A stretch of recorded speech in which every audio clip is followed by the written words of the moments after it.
many people here have ever met anyone from Wyoming before in their lives? This is a well above average group. In my memory, Johnny Carson, most of you remember Johnny Carson, Ed McMahon, once had a discussion whether Wyoming really existed. And it was like, do you know anyone? No. Do you know anyone from Wyoming? And they finally decided, I think, that it was, no, Dick Cheney's not from Wyoming. He was born in Nebraska. Are we clear on that?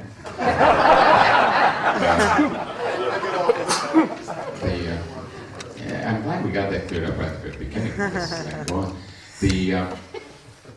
So they decided that there was just a hole in the, someone was doing a map and there was a hole and they filled in Wyoming there, but nobody actually lived in Wyoming. So for those of you who have never met anyone from Wyoming, if afterwards you want to come and touch my hand, that'd be all right. I was a priest in Wyoming, and in 1984, my bishop gave me permission to go with a group of missionaries to somewhere else in the world. I was excited about that. A group of missionaries called Maryknoll missionaries. Some of you may be familiar with them. I see some heads shaking. They have something of a reputation as being a liberal group. My experience was there are some in Maryknoll who are to the right of Genghis Khan, and there are some who are the left of Che Guevara. But all were concerned about the oppressed. Someone said that Maryknoll was something similar to Noah's Ark. Only one of each species got on board. So anyway, I was excited. I thought maybe they would send me to Asia, to China, to Africa, to Brazil. I didn't know, Central America. And one day I was told I was going to be sent to Venezuela. I had been in Colombia, Panama, Guatemala, Mexico, Belize, and so on. But I really didn't know where Venezuela was. I was interested in Latin America, but Venezuela didn't fit in my map of Latin America. It was a little bit like Wyoming. And so I went to an encyclopedia to study about it, and I learned that Venezuela had oil and cattle. And it sounded like I was leaving Wyoming to go to Wyoming. Well, at any rate, I went there and had the privilege of being there, living in a barrio. Barrio in Spanish means neighborhood. And so in Mexico you might have wealthy neighborhoods, middle-class neighborhoods, and so on. In Venezuela it means a low-income neighborhood. And I lived in a barrio from 1985 to 1993. At which time, though, I was losing my sense of humor. And I was told when I went to the barrio, if you have to choose between poverty or joy, choose joy. The people have enough poverty. And I was losing my sense of humor, came back to the States for a bit. In 1994, I married. Now, I don't know how many of you are familiar with the Catholic Church, but if you're a priest and you say to your bishop, I'm thinking about getting married, that presents problems. Okay, there's other things you might move from here to there or whatever for, but if you get married, well, that was it. So, a very wonderful woman, Susana Gonzalez, agreed to marry me, and after 6 years, two wonderful people decided we really had a better relationship as friends than as a married couple. So we're separated, we're still friends, and there you have the story of Charlie Hardy. Okay, what I want to do though is, I feel like a very lucky person, and I'd like to put you all in the pockets of my mind for the next 15 minutes or so, and share with you a little bit what life was like in Venezuela, what life is like. The other day, when I arrived at JFK, if one of you whom I know, some might say, that's Charlie Hardy getting off the airplane. And in some ways, you would have been right. But I always feel when I come back to the United States, I'm getting off a spacecraft. And not as an astronaut, but as an extraterrestrial being. I come from another planet. And my experience in Venezuela has been like being hit over the head daily with a hammer, in a good sense, having to see things from a whole different perspective. And this runs the whole gamut of things. I remember my first Christmas, the worst Christmas in my life.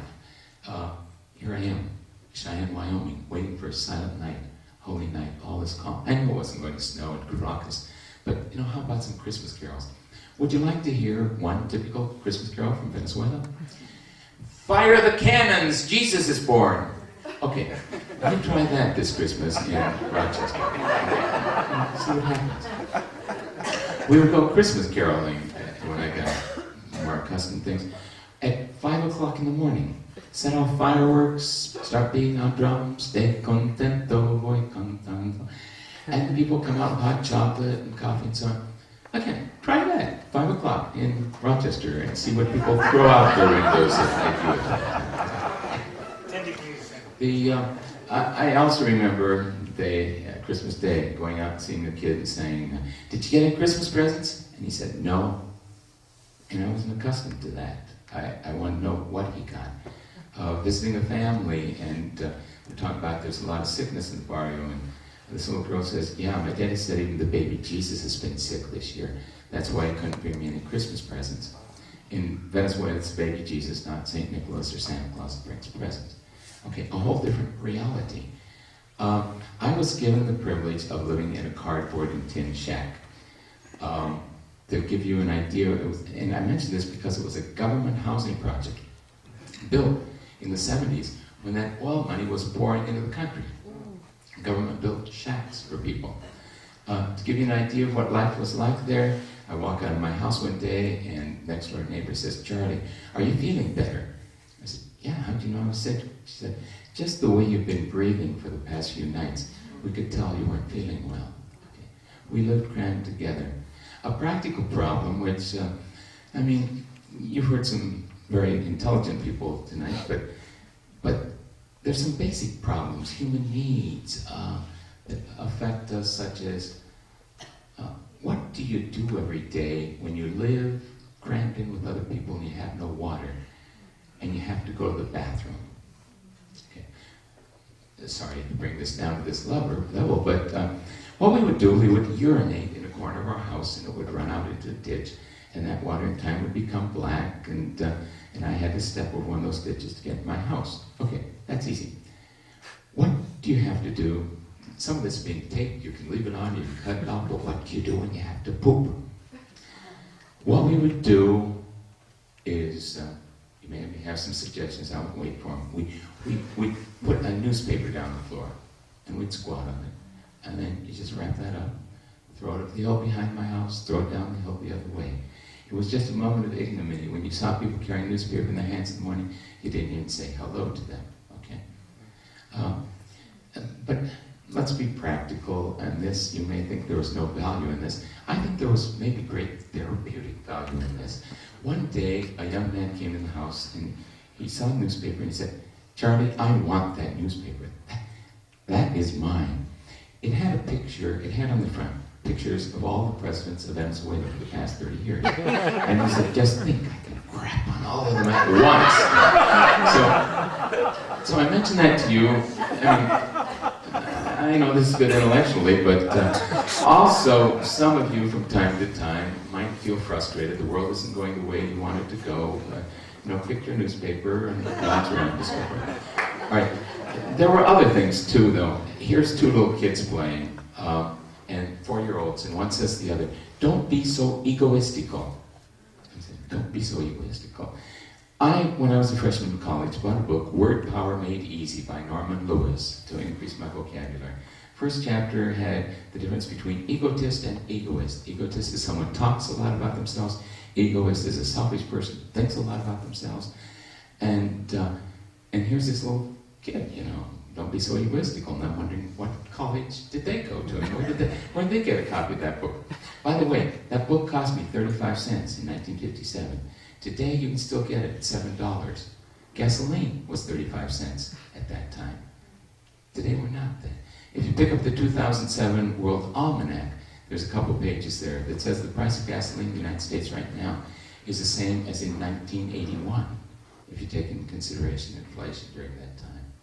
Okay, but anyway, why do these kids know don't be so egoistical? Because in the national anthem of Venezuela, it says, "We must overcome vile egoism." And so the preschool teacher explaining the kids' national anthem talks about selfishness and so on. Other words are, we must break the chains that bind us. And the poor person in their shack cries freedom, liberty. Okay, hey, we've been in Venezuela. Let's jump back to the United States.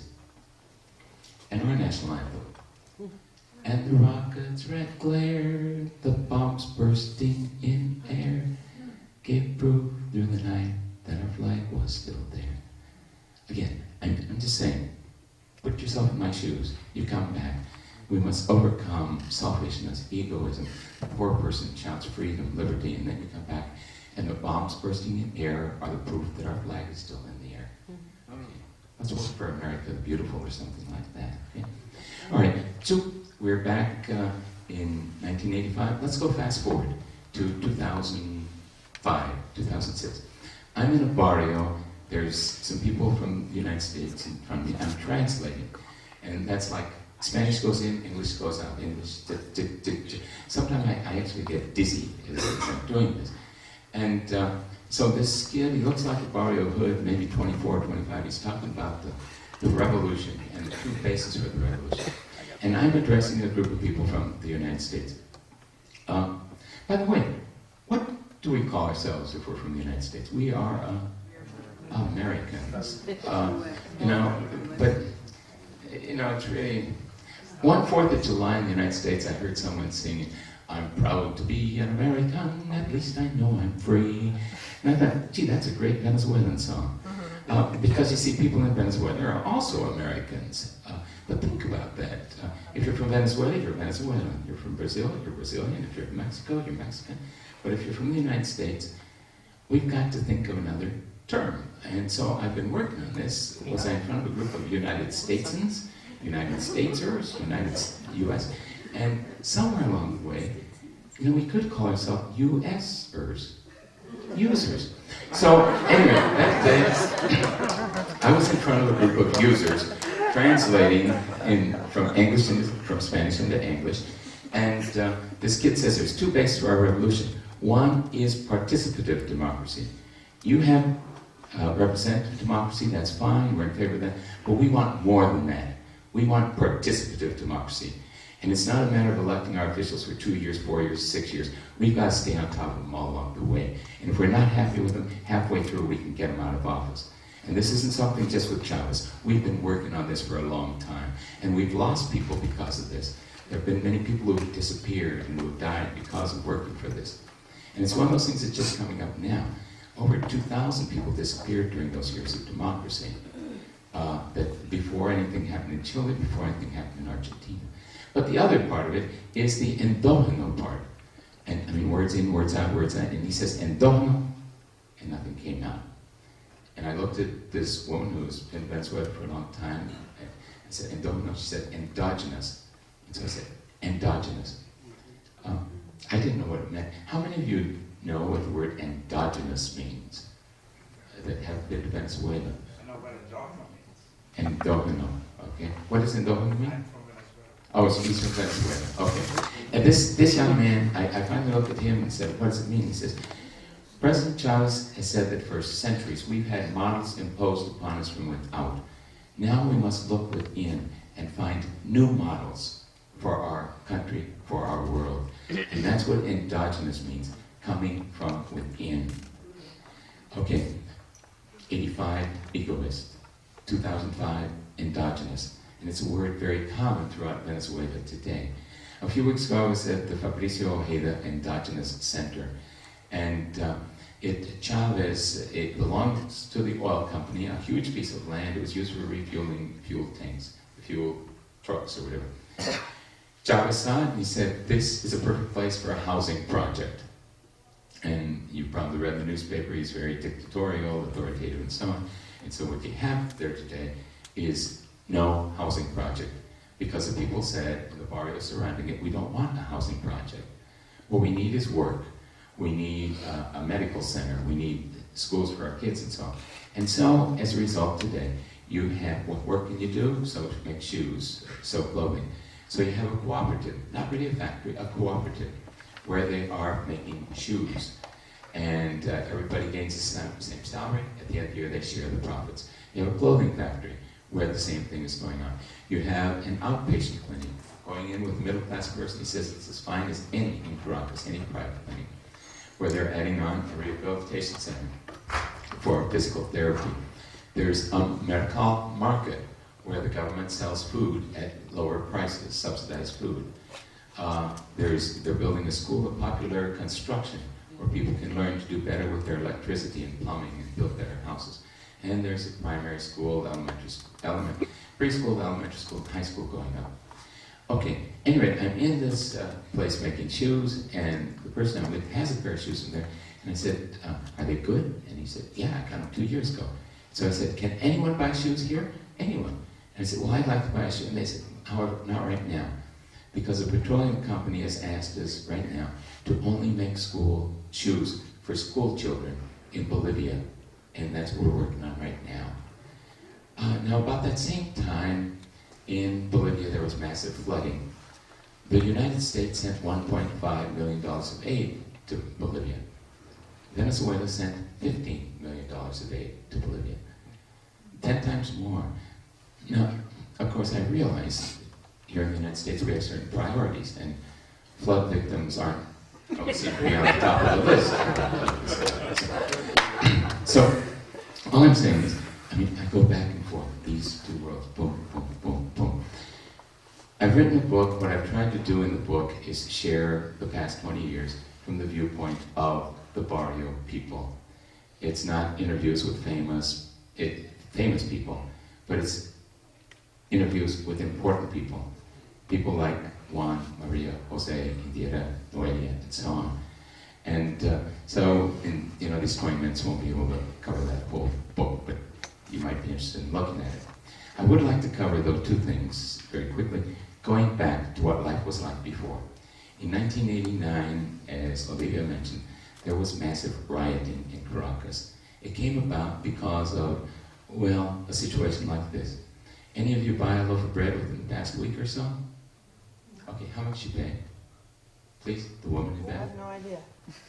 No idea. Did anyone buy? $2.50. Okay, I get from $1.39, $2.39. Let's take $2. Imagine a week and a half from now, you go to the store and it's $12. Okay, that's what happened in Venezuela in 1989. And the place just exploded. Then the troops were sent out. And that's where I ended up with my hands up in the air facing an automatic weapon. And then people saying to me, Charlie, go to your house, don't come out the door. There's a curfew at 6 o'clock, you two, they will just kill you. And so I went, hid my cardboard shack, something like hiding in the straw hut of the first little pig. And but a woman came screaming, begging me to take her sister to the hospital. We had seen a person shot by the troops, and they picked his body up and threw it down the mountainside. We could see that from where we were. And she lived in that area and was in a state of shock. Anyway, we made it to the hospital. We made it to the hospital maybe because a kid said, I'll go with you, Charlie. And he came over and he said, Charlie, dress up so you look like a priest, please. And I had a blue shirt, put the whole thing in. He said, that's not going to help us. Put on all the stuff priests put on for mass. We've got to get to the hospital. And he tore a pillowcase in. Anyway, got to the hospital, and someone recognized me with Levi's. I got dressed up for you all night, I want you to know. I used to wear Levi's. And someone recognized me and said, come, and took me to the hospital morgue, where I saw naked bodies of young people just strewn on the floor. Okay. The next year, I slept in the cemetery several nights. When a judge got wind of a common grave, the government denied anyone disappeared. And a grave was being opened. In the grave, in the pit, there were 68 bodies that had been thrown in garbage bags. This was, I think all of you remember Tiananmen Square. This was just 3 months before Tiananmen Square. And I think we had a worse massacre in Caracas. And I would suppose most of you didn't hear about that. Okay. But we would sleep there and stay there so the government couldn't come and wipe out that place. Only three bodies were identified as being young people from those days. And then the identification process stopped. Maybe some were those kids I saw lying on the floor naked, but maybe not. We don't know how many more graves exist like that. I can give you over 500 names of people who died during that time. Okay, it was that gave rise to Hugo Chavez talking about something's wrong. Simon Bolivar once said, damn be the soldier who uses arms against his own people. And that's what they were called upon to do. He was sick that time, he didn't participate. Okay, I'm going to move you fast forward to 1990. That's why Chavez led his rebellion. But move fast forward 1998, 1999. Chavez is a president. he, on February 27th, sent the troops out again into the barrios to paint schools, to provide medical attention, to work with people, because his dream is that the military and the civilians should work together in constructing a new country. And so in time, you would see, I remember the soldiers looking down on us from way up above with their automatic weapons in a truck. But in recent years, sometimes you would see trucks, military trucks, with soldiers selling chickens to people at low prices, okay? And some generals didn't think that's what military should do. But others said, I mean, they thought, what should military do? Mow the lawn in front of the general's house or something if you're not at war? But other generals said, no, our job as military is national security. And if people aren't eating well, then our nation is at risk. Now I come back to the United States and I hear the word homeland security. Is that something similar? Getting food to people so that the nation won't be at risk? I don't know. Well, anyway, I sometimes feel when I finish talking that you might feel that I was up here with an automatic paint gun or something, shooting at things. But I hope you have the feeling that I feel and I have felt for these past 20 years, in a good sense, of being hit over the head, of living on another planet, a planet where we have weapons of mass development, missiles with books, missiles with medicine, missiles with housing materials. I've come here from another planet, and thank you for letting me be with you.